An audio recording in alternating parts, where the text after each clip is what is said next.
ñoo gën a am benn influence. Tout à fait, parce que avant il y avait ce qu'on appelle l'arbre à palabre. Soit c'est lors du manger. bu ñuy añ dañuy toog waxtaan comprendre boo jëlee jën ñu la waroo dugal sa loxo mais aujourd'hui ça a tendance à disparaître si ce n'est pas encore fait parce que léegi loolu lu ko remplacer mooy la télévision. le téléphone portable. boo duggee ci kër di ngay gis ñëpp scotché kenn du tudd sa morom kenn du waxante ak sa morom absence de relation entre les personnes, entre les membres de la famille. Et lolo, ça peut créer des problèmes psychologiques. Ça peut même créer des troubles mentaux. loolu moo tax fan yi ñu gis anoo yi ci TikTok bi. par exemple nga bokk ak nit kër au lieu mu ñëw confier la lu koy métti tey préféré dem à l'extérieur wala dem benn anoo wax fa lu fa métti. c'est ça le problème parce que bu njëkk ba yooyu doonul am pourquoi parce que yére bàjjan bi fi lay toog tante bi toog fii sa belle-mère bi toog fii donc on était en famille yow lu la métti sa bàjjan mooy ñëw nga wax ko sa bàjjan mu ñëw régler ko tàpp la waxtaan ak yow calmer la. Donc, vie de famille, de je déteste de vivre sur ce qu'on appelle la famille monoparentale. C'est extrêmement dangereux. Tey jii sa jëkkër mën na dem mission yow nga nekk ci kër gi kese nga am un malaise nga daanu kan moo lay dimbale balaa ngaa woote wallu est-ce que nit ki dina ñëw. yooyu yëpp c'est des problèmes alors que bu njëkk ba su fekkee sa bàjjen mu ngi fi wala sa tante nekk fi boo amee problème moom mën la secourir. docteur donc yooyu yëpp je pense foofu am na solo yaa ngi doon wax léegi nii lu am solo autour du bol foofu la ñuy éduquer souvent xale yi. ci nan la ñuy dugalee sa loxo ci kii wala amoo droit dugal sa loxo ci diggu bool bi. mais maintenant avec l'avènement des assiettes. ci benn famille nga dem foofu noonu ils vivent comme des Européens dañuy ñëw tibal xale yi ci assiette nga tegal ko moom fële assiette am ak jën bi kooku noonu. moo koy wax ne tibal jën wala bul tib jën souvent ñun ñooy dugal suñu bopp ci ay problèmes yoo xamante ne des fois doo xam et puis aussi avec l'avènement des appartements léegi da ngay tàgg sa jabar mu ne la jëlal ma appartement man sa yaay daf may sonal sa papa daf may sonal mais c'est pourtant lu muy wax ni lu am solo la après fële la li vous allez éduquer vos enfants le papa il n'a plus le temps pour toog fii ni di yar xale yi mère bi day préférer sax jël xale bi dem dénkaane ko ci benn nu mu tudd sax léegi ni koñ boo dem am na benn mère bu fay tey ay xale donc yooyu yëpp mu doon ay problèmes yoo xamante ne des fois. mooy favoriser li nga xamante ne la ñuy dund. parce que ñun dans les pour aborder cette question là dans les traitements par exemple il y a 3 types de traitements dafa am traitement bu ñuy wax traitement médical axé sur les médicaments comme les sédatifs tranquillisants les anxiolytiques entre autres. C'est pour calmer la douleur mais quand la douleur persiste ça crée de la dépendance à la limite. Quelle est l'autre approche? C'est ce qu'on appelle la thérapie familiale ou la thérapie cognitive ou comportementale.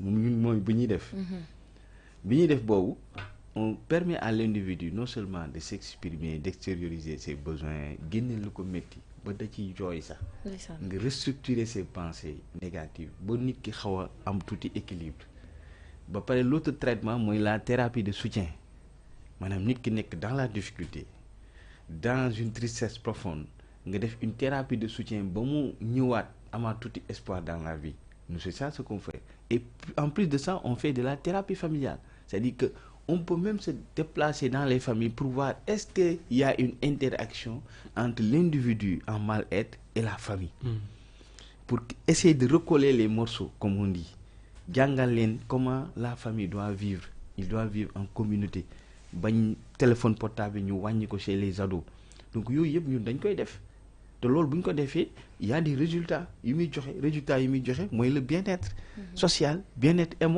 émotionnel donc je pense qu'on doit revenir à nos valeurs bokkul ak valeur u ñële ñoom seen valeur c'est centré sur l'individualisme sur l'individu alors que ñun seen valeur c'est centré sur la communauté sur le groupe boo génnee groupe bi rek da ngay am problème moo tax ñun bu ñu jaaxlee dañu war a ñëwaat ci groupe bi pour mën a nekkaat.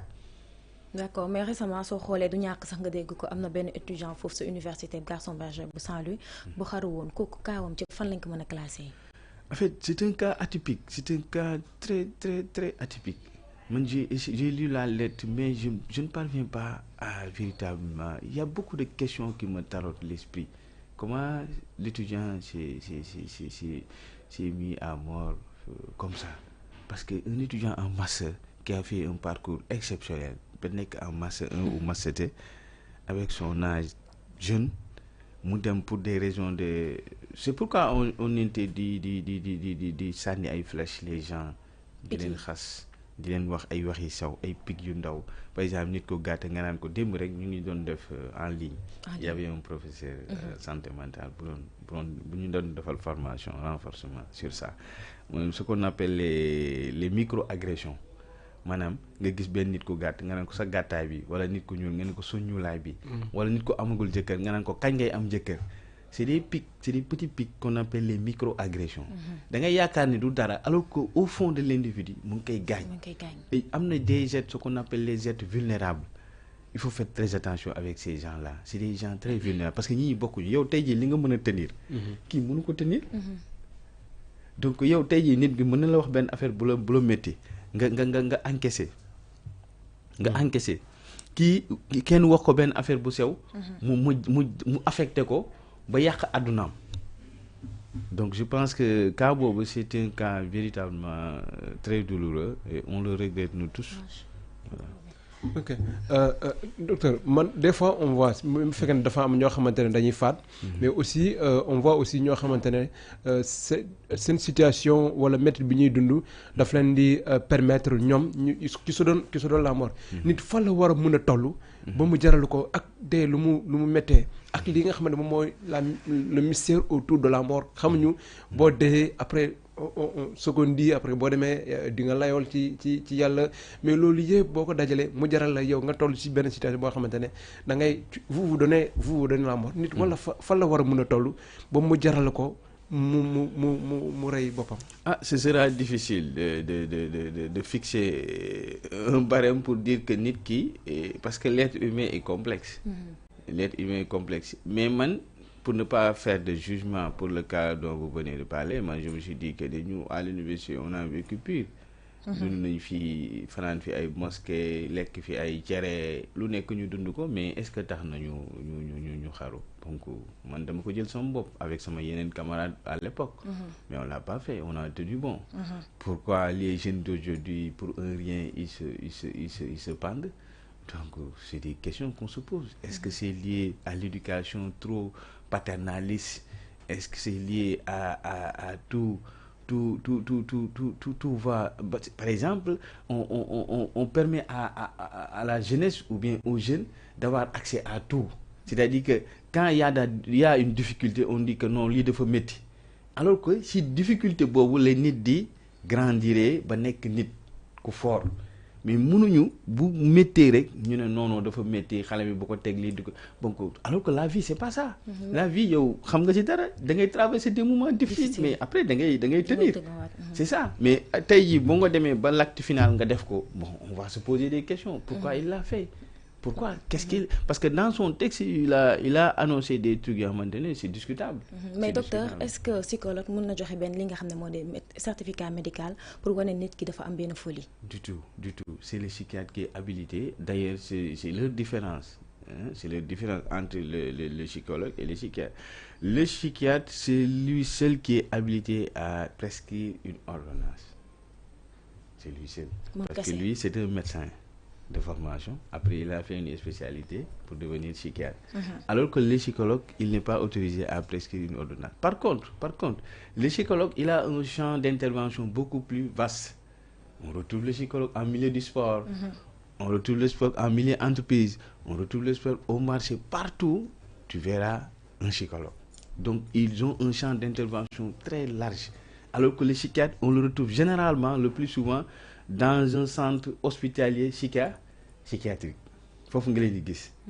Donc loolu mooy seen différence mais c'est la même famille parce que c'est la psychiatrie qui a enfanté la psychologie. Docteur bëgg nañu taxaw foofu par rapport ak li nga xamante ne moo di ordonnance wala en tout cas li nga xamante ne est-ce que médecin mun na càmbar médecin mun na diagnostiquer nit à distance ba mu bind li nga xamante ne moo di ordonnance bi wane ne nit kooku noonu dafa am problème mental. Je veux comme exemple li nga xamante ne moo di le cas de Jean-Claude Lozé doon ressortissant bi nga xamante ne belge mu nekk muy résider fii au Sénégal bi nga xamante ne certain docteur Boissy moom moo daal di bind wax ne Jean-Claude Lozé dafa am problème comme ni nga ko doon wax léegi dafa am problème xel que dañ kaa war a dugal ci benn asile de fou. Est-ce que médecin am na capacité boobu li nga xamante ne mun na càmbar nit à distance wala en tout cas à travers ses proches. Ça existe la télémédecine, la téléconsultation. Aujourd'hui, on a une plateforme en ligne qui s'appelle e-santé mentale au niveau du ministère de la Santé. Bon, peut-être que c'est pas fonctionnel à 100%, mais quand même, ça permet, il y a des plateformes en ligne qui permettent aux jeunes d'entrer en ligne et de poser des questions. Moi, j'ai fait des lives en vidéo en ligne. Qui la waradon, psychologue la waradon. Oui, bien sûr. Je parle du médecin. Est-ce qu'un médecin peut... Oui, le médecin, la télémédecine, ça existe. Par exemple, tu fais à distance. Oui, à distance. Téléphone. Par téléphone. Ou bien proche. Si, par téléphone. Parce qu'on est dans un monde pareil. C'est-à-dire que l'individu n'a plus le temps peut-être de venir faire un quoi. Sauf que là, peut-être qu'il y a un téléphone. À travers sa réaction, à travers ses réponses, que l'on a par rapport à l'autre. Mais est-ce que, par exemple, wax la Marie-Jeanne lii mooy comportement lii ak lii pour que ça vous civise nga jàpp ne Marie-Jeanne dafa am problème xel wala da nga war a jàpp. Non, c'est une intermédiation. Ça, c'est pas possible. C'est une intermédiation. Voilà. Mais par contre, si Marie-Jeanne, au téléphone, il me consulte, ça, c'est de la téléconsultation, de la télémédecine. Ça peut se faire. Par exemple, je recueille les plaintes de Marie-Jeanne et en fonction de ces plaintes, je lui propose, parce que peut-être contact bi mënul nekk pour des raisons X. Quelle est la solution? C'est la télémédecine ou bien la téléconsultation. Et les gens le font. Les gens le font. Peut-être qu'il y a des limites, mais quand même, comme on dit ici, on n'a pas le choix. Ko amul yaay namp maam. Loolu moo fi sës. Mais docteur, est-ce que koo xamante ne amul benn connaissance ci centre psychiatrique mën nañ ko confier loolu? Non, c'est pas possible.